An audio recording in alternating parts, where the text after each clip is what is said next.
I sat across from Marcus at the dinner table, heart pounding.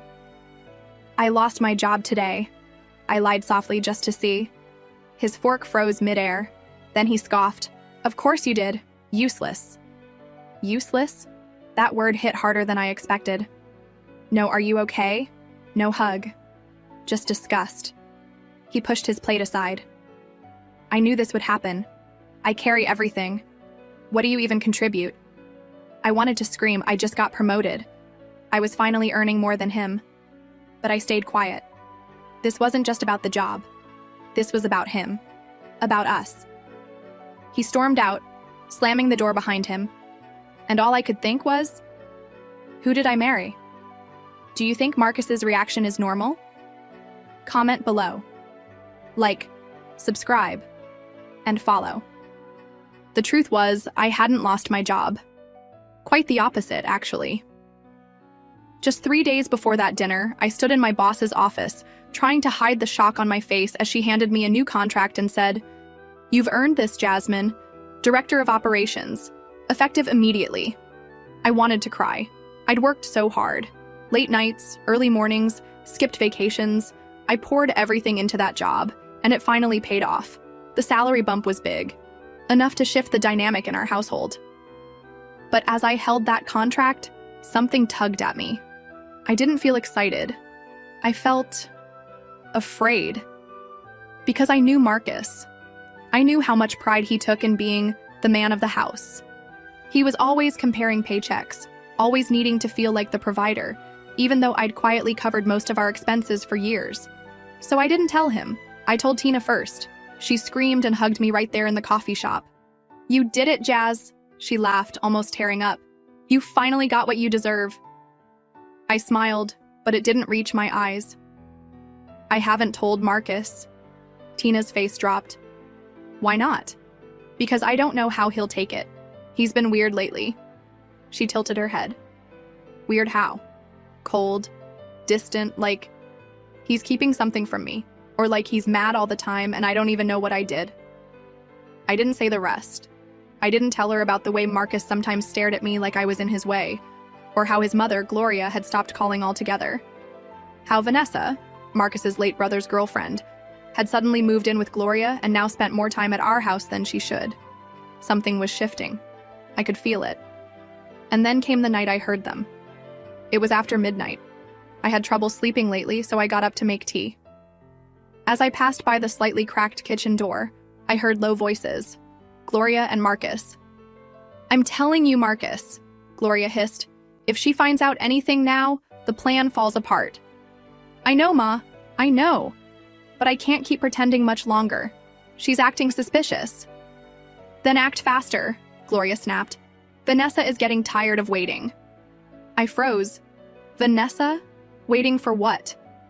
The teacup in my hand rattled, and I quickly backed away before they noticed me. I crept back to the bedroom, hands shaking, mind racing. What plan? Why was Vanessa involved? Why was my husband talking about pretending around me? That was the first time I truly felt fear in my own home. The next morning, Marcus acted normal. Too normal. He made pancakes and poured me coffee like we were newlyweds again. I smiled through it, but inside I was unraveling. He kissed my cheek before leaving for work and said, "Love you." And I almost asked, "Do you?" Because now I didn't know anymore. I waited until he was gone and drove straight to Tina's office. "I think they're planning something," I told her, pacing the room. "I think Marcus and Gloria are trying to get rid of me. I don't know how. I just know something's coming." Tina didn't laugh. She didn't roll her eyes. She just stood slowly, walked to the door, and locked it behind her. "Okay," she said. "Tell me everything." So I did.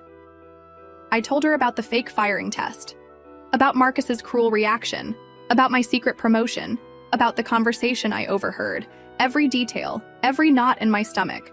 And when I was done, she sat back and folded her arms. "You need to start protecting yourself, Jazz. Quietly. No drama, no fights, just proof, documents, records, anything that shows what you've earned, what you've paid for, what's yours." My eyes burned. "You think he'd try to take it all from me?" She looked at me gently. I think some people don't show their true face until they think they've already won. And in that moment, I knew she was right. I was married to a man I didn't recognize, and I had no idea what he was truly capable of. Vanessa was supposed to be grieving. That's what Gloria always said when I asked why she was still living with them a year after Marcus's brother passed away. She has a baby now, Gloria would say. She needs support. I tried to be understanding. I really did. But over the last few months, I noticed how often Vanessa showed up at our house, even without Gloria. She'd bring the baby, smile too wide, stay too long. And Marcus? He never seemed to mind. At first, I told myself I was overthinking it, that maybe I was just on edge because of everything else. But little signs started stacking up. The way she laughed too hard at Marcus's jokes, the quiet, secret glances they thought I didn't see.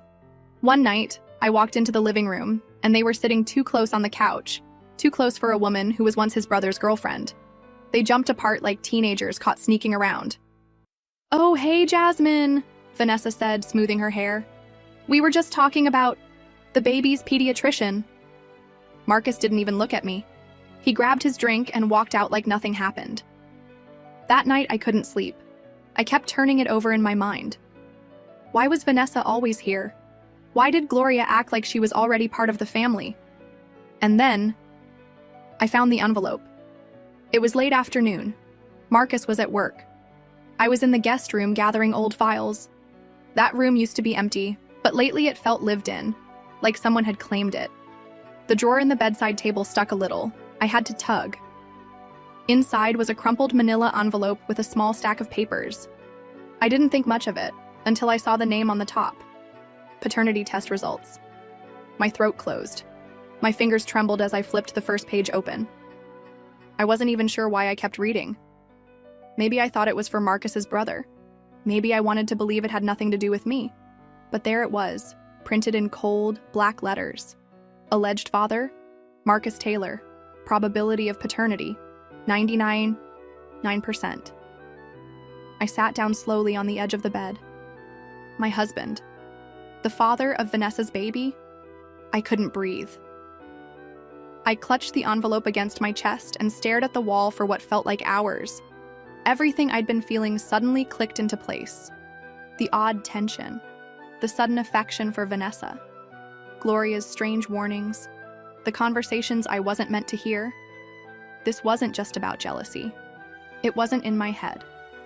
They were trying to erase me, replace me. And they were already halfway there. That night, I didn't say a word. I left the envelope where I found it, exactly as it was. I didn't confront Marcus. I didn't scream or cry or throw things, though my chest felt like it might explode. I played it cool. I made dinner. We sat at the table in silence. He didn't notice I barely touched my food, didn't care that I didn't smile once. He didn't know what I knew, and that gave me power. But inside, something was breaking. He had lied to me in the most vile, disgusting way. While I was working long hours, holding our marriage together with my bare hands, he was building a life behind my back, with the mother of his dead brother's child. And worse, his whole family knew. They weren't just watching this happen, they were helping. I went to bed early and locked the door behind me, claiming a headache. I stared at the ceiling all night, wide awake, listening to every creak in the floorboards. I didn't know who I could trust anymore. But I did know one thing. I was done playing nice. They thought I was weak. They thought I'd roll over and disappear. They were wrong. They had no idea who they were dealing with. It started with little things. First, my name vanished from the utility bills. Then the joint account Marcus and I had shared for 8 years suddenly locked me out. I thought it was a glitch. I called the bank, only to be told the account was now under primary holder authority only. Marcus's authority. I didn't panic. Not yet. But then came the second blow. I received a formal letter in the mail, unsigned, typed on plain paper, accusing me of emotional instability. It said I was frequently paranoid, that I had episodes, and had abandoned household responsibilities. I sat frozen, reading the lines over and over, my hands trembling. It was Gloria. Her language, her tone, her lies. She was building a narrative, one where I was crazy, unfit, disposable. That same week, Marcus began walking on eggshells around me. He'd randomly record arguments on his phone, then pretend it was nothing. I'd catch him pointing his phone at me during conversations, his eyes watching my every reaction. He was documenting me, and suddenly, everything felt like a trap. One evening, I returned home to find Vanessa sitting on our couch. Not Gloria's, ours. The baby was in her arms, asleep. Marcus stood beside her, smiling, like a family, like I was the intruder. "What's going on?" I asked, my voice barely steady. "Oh, Vanessa needed a quiet place to stay for a few nights," Marcus said like it was normal. "Gloria's house is too crowded." "No one asked me," I said quietly. Marcus shrugged. "I didn't think I had to." That was it. Just like that, my home became their playground. Later that night, I went into our bedroom and found the closet rearranged. My things were pushed to one side. Some were boxed up, labeled like I was halfway out already. I opened my drawer, empty. Not even a pair of socks. My chest tightened. This wasn't paranoia. They were preparing for something. For me to be gone. They weren't just trying to hurt me. They were trying to erase me. I sat on the floor surrounded by boxes of my own belongings and let the truth settle. They were building a case. They wanted me out of the house, out of Marcus's life, and out of the picture so that Vanessa and her child, Marcus's child, could move in cleanly. No mess, no divorce scandal. Just Jasmine, the unstable wife, who lost her mind and walked out. Except I wasn't walking anywhere. The next morning, I called Tina. "I need help," I whispered. Her voice sharpened instantly. "Where are you?" "At home. But I think they're going to try to force me out. They're staging it, bit by bit." Tina didn't hesitate. "Start gathering proof. Everything you've paid for. Bills, mortgage contributions, anything in your name. And Jasmine?" "Yeah?" "Don't confront him. Don't warn him. Don't let them know you're catching on." I nodded, even though she couldn't see me. For the next week, I moved quietly, like a ghost in my own home. While Marcus and Vanessa watched TV in the living room, I went through our filing cabinets and scanned every receipt I could find. Rent payments, home repairs, my pay stubs, my promotion letter. I opened drawers I hadn't touched in months and found things missing. Photos of Marcus and me, gone. My graduation certificate, gone. Even the framed wedding photo had been replaced with a neutral landscape painting. It was as if I had never lived here, but I had, and I had proof. Gloria may have been good at spinning lies, but I was better at documenting truth. And slowly, I built my defense.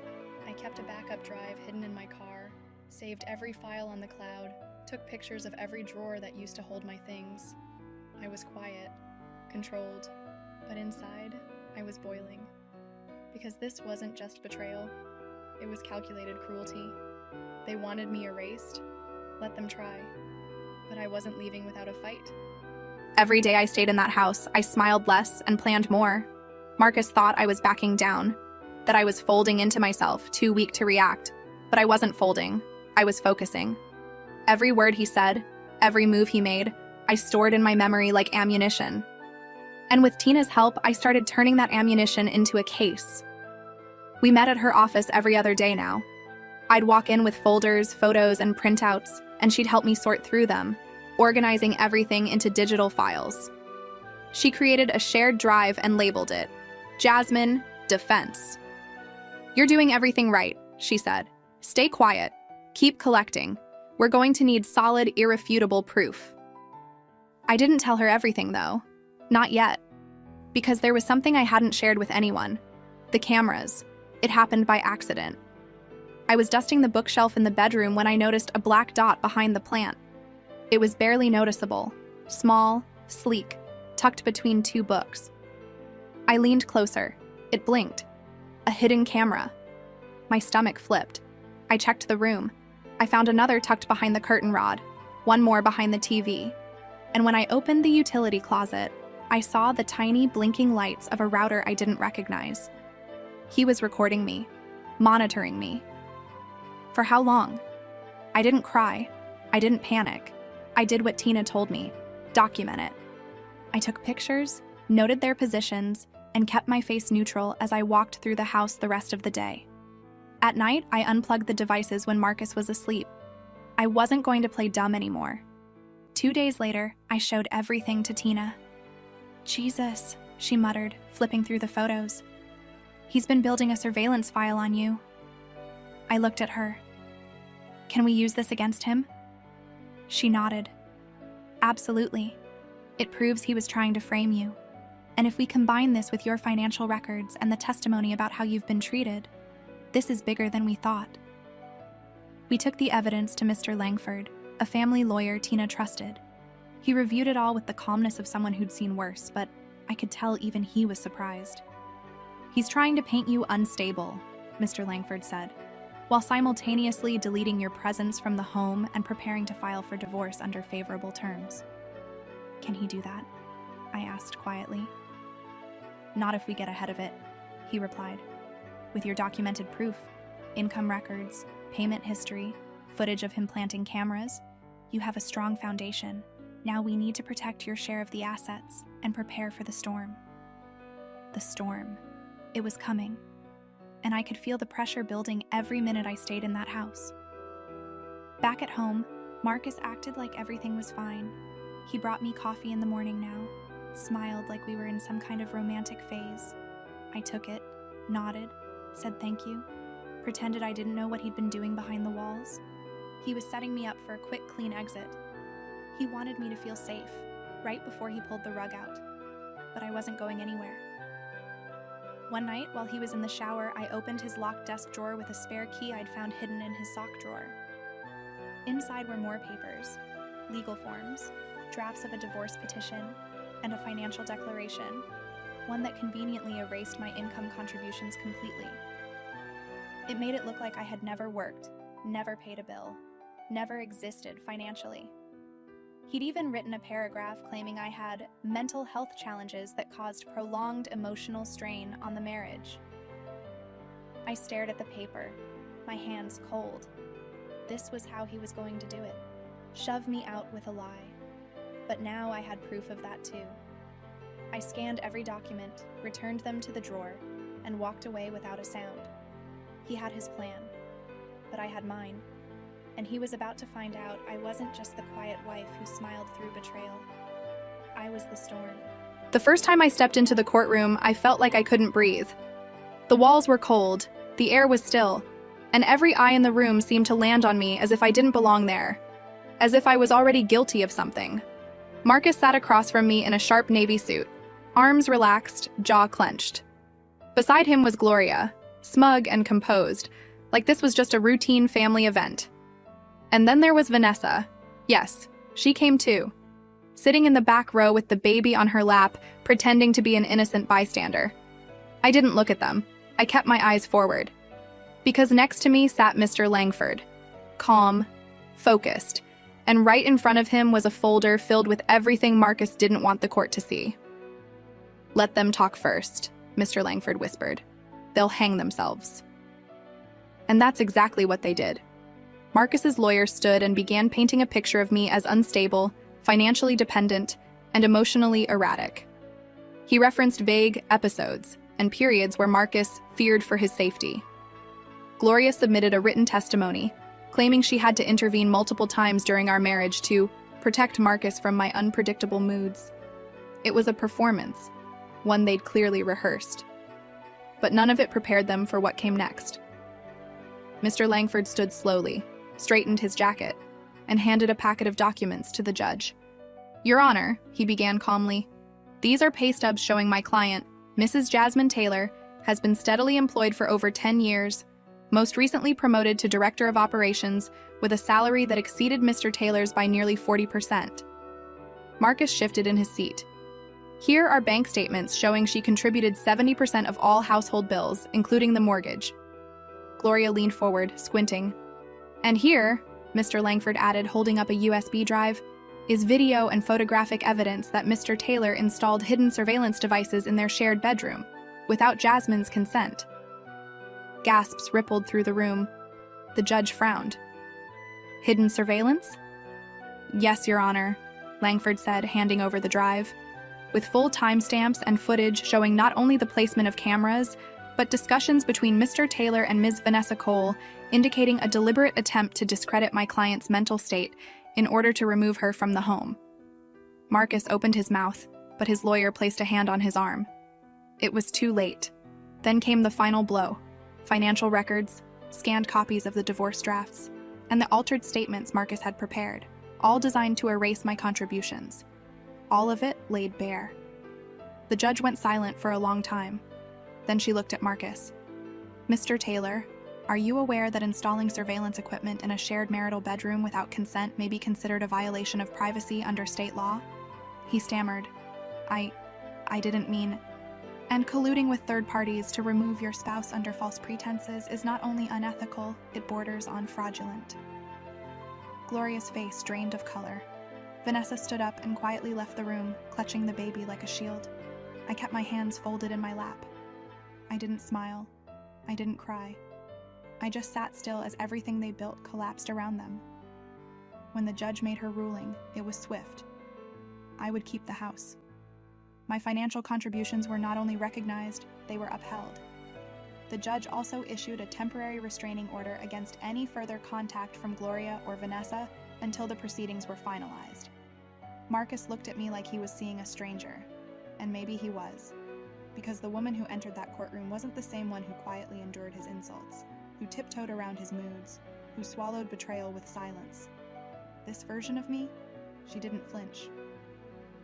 As I walked out of the courtroom, Tina was waiting outside. The apartment wasn't big, just one bedroom, a tiny balcony, and a kitchen that could barely fit 2 people. The walls were still bare, and half the furniture hadn't arrived yet. But it was mine, and for the first time in a long time, I could breathe. I woke up that morning to sunlight spilling through the windows and silence, pure, beautiful silence. No Gloria dropping in unannounced, no Vanessa's laugh echoing down the hall, no Marcus pacing the floors, watching me like a hawk. Just peace. I wrapped my hands around a warm cup of coffee and stepped out onto the balcony. The city hummed softly below, but inside me, everything was still. This quiet was hard-earned. It wasn't just about the court ruling. It wasn't about the house or the money. It was about freedom, about finally being able to sit in my own skin without fear or shame. I'd spent so many years twisting myself into someone else's version of enough. Smart, but not too smart. Independent, but not too independent. Successful, but never more than Marcus. Now, I didn't have to shrink anymore. A few hours later, Tina came by with takeout and a bottle of wine. We sat on the floor because my couch hadn't arrived yet, but neither of us cared. "To fresh starts," she said, raising her plastic cup. "To surviving," I replied, clinking mine against hers. She looked around. "It's simple, but it feels like you." "It is me," I said. Finally. As we ate, I told her about the strange calm I'd felt since the ruling. Not relief, something deeper. Like I'd peeled off a version of myself I'd been wearing too long. "You were never weak, Jazz," she said. "You were just waiting for the right moment to stop carrying other people's burdens." I smiled at that. Later that evening, I sat alone again, sorting through old boxes. Some were filled with documents from the court case. Others were memories, photos, journals, pieces of my life before it all unraveled. At the very bottom of one box was our wedding photo. I stared at it for a while. Not with tears, not with anger, just clarity. I looked so hopeful back then, so sure. I almost didn't recognize myself. I gently tore the photo in half and tossed it in the trash. That chapter was over. Not erased, but finished. I didn't need to hold on to it anymore. The next morning, I had my first meeting back at work. My promotion had officially kicked in, and I walked into the office with my head held high. No one there knew what I'd been through. No one needed to. I sat at the head of the conference table, opened my laptop, and smiled at the team. It felt good. Not just the title or the paycheck, but owning my space, knowing I wasn't walking on anyone's ego anymore. I was there because I earned it, and I wasn't apologizing for it. A week later, Marcus texted, "Can we talk?" I stared at the screen for a moment. Then I blocked the number. There was nothing left to say. He had tried to erase me, replace me, tear me down from the inside out. But I was still standing, and stronger than before. A few days after that, I walked into a local bookstore and bought myself a brand new journal. The first page I wrote in bold letters, "This is not a new chapter. This is a whole new book." I closed it, smiled, and tucked it into my purse. Because I wasn't going back. Not to the pain, not to the silence, not to the version of myself that accepted less. That version of me is gone. This new me, she lives in a small, sunlit apartment. She drinks her coffee alone, by choice. And every single morning, she wakes up free.